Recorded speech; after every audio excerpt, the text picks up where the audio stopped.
হাদিস শরীফে এরূপ এসেছে, হজরত মুসা আলাইহিসসালাম ওয়াজ করছিলেন।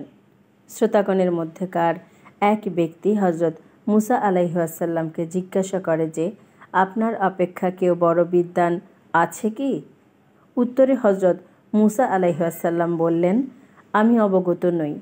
ফলকথা হজরত মুসা আলাইহিসসালাম এর উক্তির ভাবধারা এভাবেরই ছিল যে তিনি তৎকালের বড় বিদ্বান।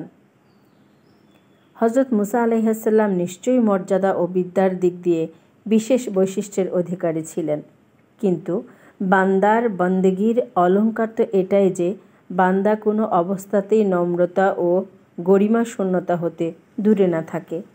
পয়গম্বরগণের দ্বারা এরূপ ক্ষুদ্র ক্ষুদ্র ভুলের প্রতিও আল্লাহর নিকট হতে পাকড়াও হয়ে থাকে।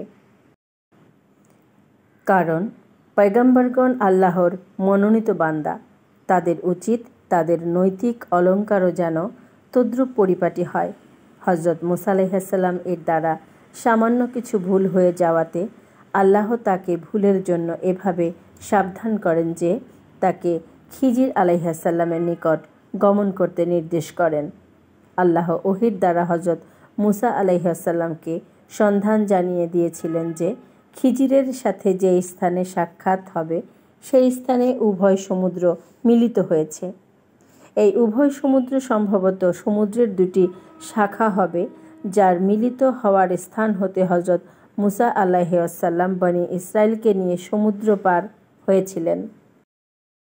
হজরত মুসা আলাইহিসসালামকে হজরত খিজিরের একটি ঠিকানা এটাও প্রদত্ত হয়েছিল যে খিজিরের সাথে তোমার যে স্থানে সাক্ষাৎ হবে তথায় তোমার নাস্তার ভাজা মাছ আল্লাহর কুদরতে জীবিত হয়ে সমুদ্রে চলে যাবে।